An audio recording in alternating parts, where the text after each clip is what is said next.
morning, June the 17th, and it's 10 a.m., which means it's time to track the tropics. From sunny Central Florida, I'm WESH 2 meteorologist Eric Burris. And in Savannah, Georgia, I'm WJCL 22 Chief Meteorologist Jeremy Nelson. Jeremy, super glad to say we've got nothing going on out in the tropical Atlantic right now. Yeah, 3 weeks into the season, or getting very close to that. And so far, so good. It is quiet out there. We've had that dusty air mass that has really plagued us most of June so far, but that has suppressed tropical development. And there you can see that tan color there across the waters and into the Caribbean and the Gulf. That's the dusty air, and it's still out there. Yeah, it's continuing to keep the entire basin very, very quiet. And combine this dusty air with a big ribbon of high pressure that's just been sitting over top of the kind of eastern seaboard. It's also helped to keep wind shear as a very big component. So the Atlantic basin has been super quiet, whereas, and this is the way that it always goes, while the Atlantic basin may be nice and quiet, the Pacific Basin couldn't be any more different, Jeremy. Let's talk about what's going on over in the Pacific right now. Yeah, already five named storms so far in their hurricane season for the Eastern Pacific. And you're taking a look at Tropical Storm Eric, poised to be a hurricane there. And if you zoom in, I don't know, is that a little bit still south of like Mazatlan area? Oh, The landfall, I think. I am no geographical boss when it comes to Mexico. You know where like Cabo San Lucas, the Gulf of California, those areas are. But yeah, once you Yeah. start getting down, I think that is still south of Mazatlan area down Yeah. there. So, but yeah, those ones and twos that you see there, that would be forecast hurricane strength. Right. So it's so wild, right? Because looking at the list of Pacific, first off, it's Eric, which I don't know who decided to name it and have it spelled this way, but here we are. But that said, yeah, they're through the E name storm. They have had one hurricane, but the Pacific Basin has absolutely been rocking and rolling. Yeah, and a lot of these we've seen almost the energy move from the Caribbean cross over Central America or that area and then kind of make its way into the Eastern Pacific. So we've had that east to west movement, Right. and nothing's developed in the Atlantic basin while those little pieces of energy, once they hit the Eastern Pacific, have developed. Yeah. So when we look at the data, okay, and I think that this is very interesting because here we are, we're on June the 17th. Zero named storms in the Atlantic basin. The average through today is 0.8. So you don't typically have your first named storm in the Atlantic basin yet. But here's what's even more interesting. Last year through today's date, Jeremy, we had zero named storms. And looking at the month of June, at least for last year, um, there were four named storms during the month of June. So June got a really rapid fire up toward the end of the month last year. Yeah, and the end of June last year had barrels. So obviously that was end of June into July. And last year, remember, Hurricane Debbie was in the Eastern Gulf, and that was not until the early part of August, because Right, that was a massive rainmaker for parts of my area, and that right, came in roughly around about August the 5th. So right. last year we were at the D name storm in early August. We'll see where we are this year. But again, whether it's a fast or slow start to the season doesn't necessarily Right. predict what will happen come August, September, October, which is really prime time. Yeah. So you had mentioned that. And so I thought that this was an interesting little statistic here. Okay. Take a look at this. So June named storms. We've had June named storms each of the years up to 2019. And here's where it gets even more interesting. In 2019, there was a named storm during the month of May. So you actually have to go back, and again, this is just nerddom. I texted it to Manolfi, so hold on, I gotta find this. But if you go into the nerddom of it, okay? So 2019 was the last time we didn't have any June named storms. But if you say zero named storms for the year, you have to go back to 2014. So it's been a long while. It'll have been over a decade since we will have had zero named storms, assuming we don't have a named storm this month. Right. And sometimes we look at forecast models maybe 5, 10 days down the road and we're like, oh, nothing, no activity. And then all of a sudden you get just a little low over some warm water. You could get a tropical depression, maybe a quick name storm out of that. So Yeah. we won't write this month off, but so far it is looking quiet. Yeah. Now, again, this gets into the averages here. So the average first named storm, June the 19th. The average second named storm, July the 16th. So it's, we're not past average until we get to the 19th, which I fully suspect that we will. And then, of course, once that happens, we will be behind average in the start. But I guess, Jeremy, it's a good enough time to look at the model data and just kind of get an idea of what it's saying, right? Yeah, and if there's anything out there at all, I think one of the first things that needs to happen is we need to get all the dusty air kind of Yeah. out of the basin, and that probably won't happen here, at least in the short term. Right, right. So, assuming that that's the case, right? Um, that means yes, that we need to watch for down the line because it's going to end up being down the line that we end up getting that. So, first off, here's a look at the overall setup, right? So, high pressure and control, that's the orange shades that you're looking at. Now, I did think that this was funny and I was looking at this a little bit earlier here. Okay. Rolling through the GFS, high pressure and control, high pressure and control. Look on the right side of the screen there. That's July the 23rd. Models are trying to, at least the GFS, trying to hint at maybe a little something out near Bermuda, which frankly is not the area that I would have suspected to see activity this time of year. Yeah, and there's also that massive high that has Right. been anchored over the kind of that central part or north tropical Atlantic area. And that really has not moved around a whole lot. That has just been parked out there. And that's also been funneling that dusty air across the basin. Absolutely. So, all right. So we see that. Okay, let's continue and just kind of watch because here again, around June the 28th, that would not be this weekend, but the following weekend, there again, Bay of Campeche, GFS trying to develop a little area of low pressure. So I'm not writing off the month of June yet, but it's important to note looking at the European model data, okay, and I'm just going to roll through that. High pressure, high pressure, high pressure. Not really showing any development of low pressure here whatsoever. We'll go all the way out and through. I mean, it's showing areas where the high pressure erodes a little bit, but you're not seeing any significant signatures there, Jeremy, of development. So the GFS doing GFS things, I guess is the best way to put it. Yeah, and I mean, take a look at this. Back in May, we had all these storms that were possible on the GFS in the longer range. Yep. None of them have happened.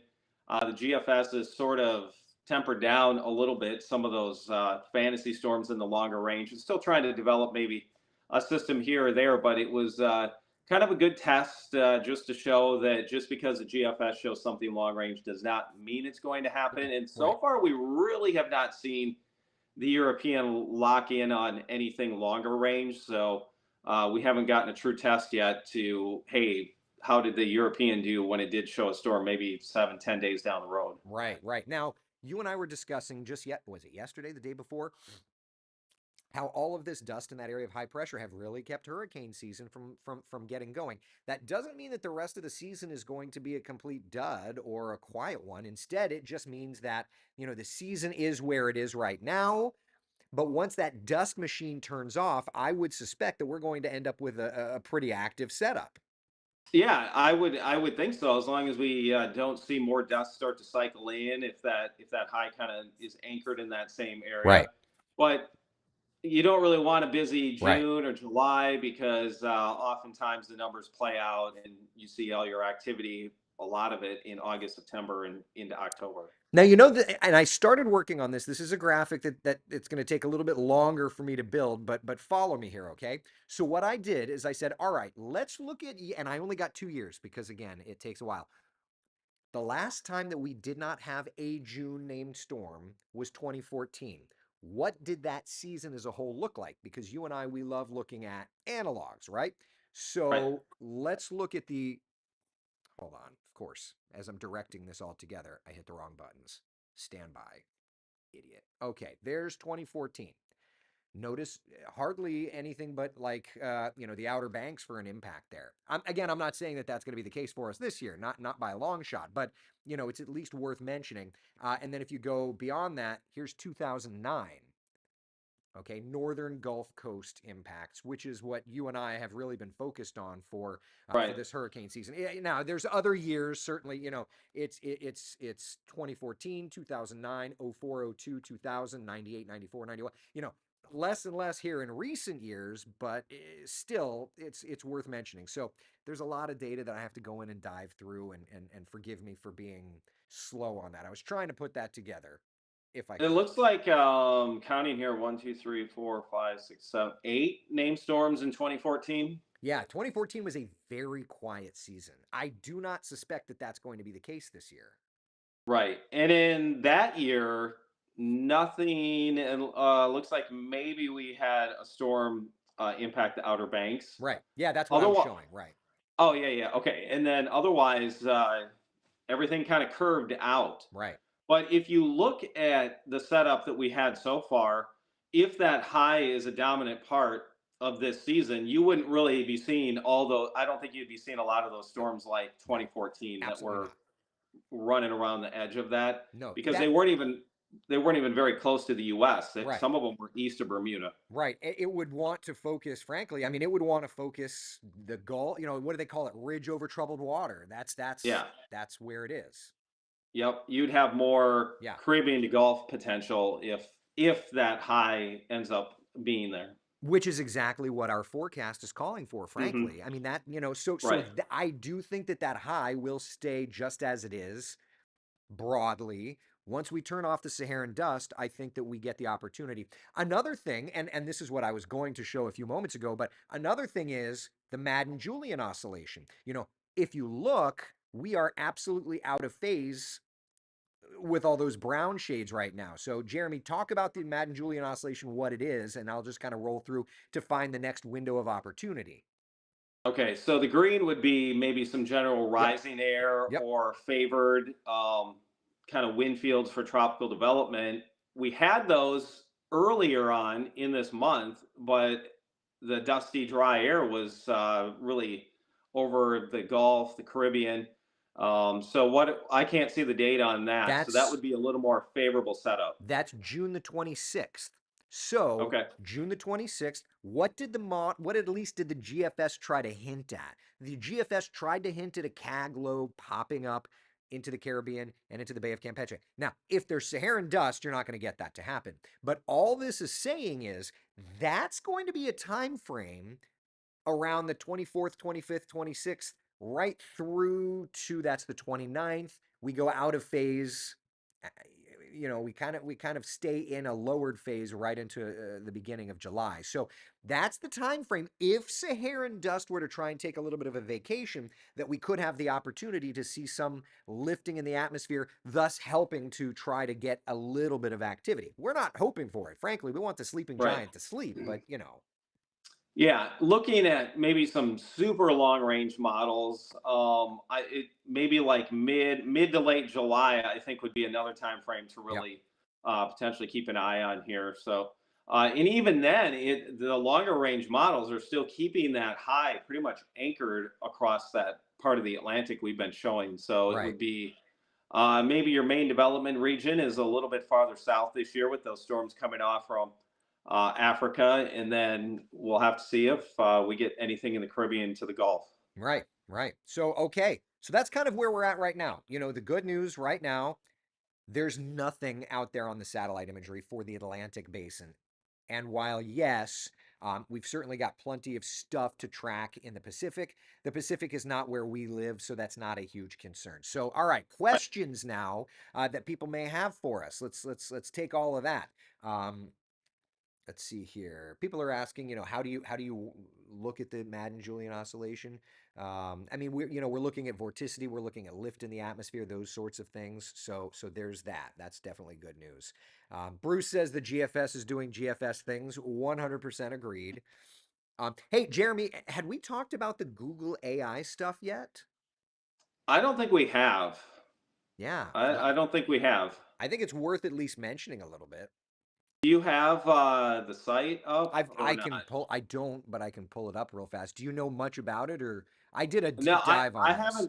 haven't played around with it a lot. I was just hoping, kind of waiting for maybe something to show up All and right. then really starting to I'll focus do in it. on it. I'll do it right now. So, all right. So I did a deep dive on this with our Wesh broadcasts. I'm getting it dialed up. Let me pop it up. Okay. I don't have my password memorized. I was trying to pull it up. I'll get that logged in for next week. Essentially, though, Google tried to take a data set from from the past and machine learn to be able to generate its own essentially ensemble model. Okay. Great idea, because how many people are asking you, Jeremy, how does AI play into the forecasting thing? Right? I'm Yeah, sure a ton. well, I mean, the European model has an AI version now. And it's done fantastic. Yeah, and that's publicly available. You can go on model sites and look Right, right. that up. It's free. So we've had great success with the European AI. When it comes to the Google AI, people that have been using this for a while point out a couple of things. I have not been using it for a while, but always try to be the dumber person in the room so that you can learn, right? So to that point, here's the observations, Jeremy. People were saying, A, the data set that it's using to machine learn runs from 19, and I don't know why, but runs from 1970 to 2017. Okay, now, what has happened since 2017? The patterns have been changing. And this is not a global warming discussion, plus or minus. This is just things are always changing. So, because of that, it does well with the easy forecasts. It does not do well with the not easy forecasts, things that it has not seen in the past yet. And if you think about how much has happened atmospherically from 2017 to today, 2017, we were sitting in a hurricane drought from impacts. You had Ian, etc. But so you look at how many things have changed in that time frame. It's not perfect. So I think we're on the precipice of improvements. What do you think? Yeah, and it'd be great if you can add in another few years because you've had so many Gulf storms. Right. And then we love stats. So what is the stat? The last time a major hurricane has hit anywhere on the East Coast was the east side of Florida, and that was back in what, 2004? Right, right. Yeah, you had Wilma. Or Wilma was '05. That was the West Coast. The East Coast of the United States, it I was think it was Gene and Gene. Francis. Yeah, yeah. So that would make sense. And then the last time a major hurricane hit, that was not Florida East Coast, I believe was like 1996. So it's been Was a that long Floyd, time. What Bertha? was that? Was that Floyd or Bert? No, Floyd was '98. We It was see either like, it may have been like Faye or Grace, I believe. that. Okay. Yeah. Maybe I'm wrong because Hurricane Hugo was, it was before that. Yeah, that was '89 was Hugo in the Hmm. Carolinas. But a lot of people ask me at these hurricane talks, why is it used to be the Atlantic? Now it seems like it's the Gulf. And it's like, look, that is true. And that data set is not in these AI models. So to that point, there is some struggle there. So it's evolving. It's something that we need to learn. Another really great stat. I know we've talked about this, Jeremy, is this idea that um, any of the category fives that have struck the United States in the last X number of years were tropical storms a mere days before. So they've Right. all peaked rapidly right up to landfall here recently. I think that that's so interesting. Yeah. And what was Beryl was a five last year. I think Milton in the Gulf was a five Yep, before landfall, obviously. Helene, I think, peaked at a four. I think so. I mean, it wanted to be a five, but yeah, if memory I think. they all, the problem with getting older, Jeremy, is these things all seem to run together. You know what I mean? Right. Yeah, you got to separate the names, the strengths, the Yeah. years, and that's why we go back and try to look at some data sets and Yeah. websites. You have to, it's what is it? It's trust but verify, right? David says, was that the one that hit New York? No, Sandy was it ended up going extra tropical like right at the end. That changed policy on how storms like that are warned. So no, that one was a little bit I think different. the one in 1996, I'll see if I can find it here, is it hit North Carolina. I think it was Fran. Fran in 96 hit Florida. Or was that Aaron or Fran? Oh my God, it all goes together in blur. Are you looking it up right now? Um, man, I don't know. All I know is 2004 Gene, and then before that, you have to go back to like 1996 to find a major Okay. hurricane. I see night. Hold on. I've got the map. I just got to pull the dang thing up. Okay. It was August 23rd to September 8th, Fran, in 1996. Max Mayfield's full report. Yeah. Okay, so Aaron is I always get confused. I'm looking at it sideways because the tracking map on my web browser is the tracking map is sideways. I remember Fran scared us in Florida, but it was Aaron that hit us in Florida. Yeah, Yeah, Fran went, so yeah, 954 I believe millibars it at was landfall. kind of just north of Wilmington, Yep, North Carolina. yep, 954 millibars at landfall. Yep, and that year had only had one storm that made landfall in the Gulf. Yep, so fun. That was a tropical storm. So fun. All right, what other questions does anybody have? Let's see. How many name storms did you all name for this year? I forgot. Stand by. I'll pull it up because there. 16 to 20. Thank you, Jeremy. Because I don't I, have. I I do have that up over here. So I've got again, a. it's hard to read into the season in June. I feel like every year, whether it's we forecast lower than average, average, above average. Right. May, June, July, you have this like panic period, and then Yep. you kind of just have to sit back and see how the season plays out. So there's all of the updates. The June update. Colorado State updated their numbers. They didn't touch them, but that was including their June Right. update. So that's our forecast on the left, Colorado State in the middle, and NOAA on the right hand side. So I think everybody is pretty close this year. Last year, you and Yeah. I were out on a limb. Yeah, we were a little bit lower with numbers, and then the season before we were a little bit higher, and the season before that we were a little bit lower. So, I mean, our forecasts have worked out. We'll see how this year plays out. Yeah. Again, if it's quieter than our forecast numbers and people aren't getting hit by storms, that's not a bad thing. Right.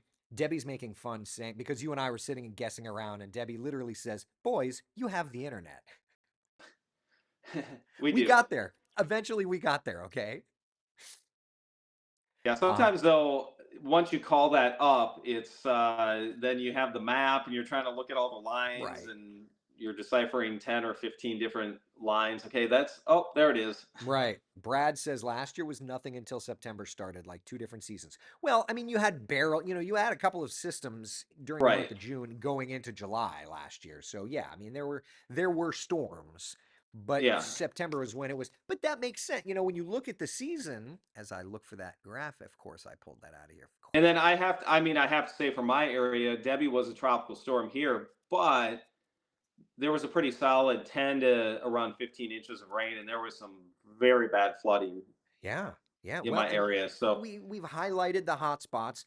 I did the forecast. We have our staff meeting every year where all of Wesh is invited to come into the room, especially the newbies. And so Jeremy's the head honcho there in Savannah. I am not. I am a mere peon in the machine that is Wesh too. But Tony and I do the presentation. My chief Tony does the hits, runs, and errors, and I do the long range forecast. And when we went over the long range forecast, like it is clear, Jeremy, you and I outlined without a shadow of a doubt the Gulf is going to be the hot spot this year. And if I were to zero it in even more, I mean, to me, Louisiana to about the Florida Panhandle, the hottest of the hot spot to me. yeah, that's certainly what we're thinking. And maybe we'll get a test to at some of these parts of the pattern when they come back, maybe mid to late July. Yeah. So until then, it's gonna be fairly quiet. The Saharan dust does typically start to wane Hmm. and they turn into the monsoonal flow over there in Africa, which throws those African waves, which turns to tropical depressions, tropical storm. We know tale as old as time, but If we don't get a system during the month of June, it will be the first non-June month since 2019. But as a whole, having none going into July would be 2014. So it's been a while since we've had this slow of a start, assuming nothing during the month. Right. And we still have 2 weeks or almost 2 weeks left. So we'll see how everything goes. Yeah. All right. Other questions that you guys may have, guys, gals. Debbie says, Jeremy, how's the weather currently in Savannah? My younger grandchildren are camping there with their other grandparents this week. It's been annoying in the sense that almost every day we've had these pop-up showers and thunderstorms. It's hard to get a day that's completely dry. I think we finally see one in the next day or so, but at Yep. least it's been less rain. This past weekend, we had some very heavy rain at times during the afternoon or early evening. Yeah. So I know thunderstorms are common, but these have been a little more aggressive. Yeah. Yeah. Well, and looking at the overall recycling weather patterns, we know that we're kind of entering into a little bit of a lull pattern. So the next time that Mhm. that active cycle comes back around into July, I would suspect at the very least we start seeing some more interesting features popping up. Yeah. Yep. So that would be, yeah, once we get past 4th of July and into that second week or so. Yeah. All right. Questions, comments, concerns, everybody.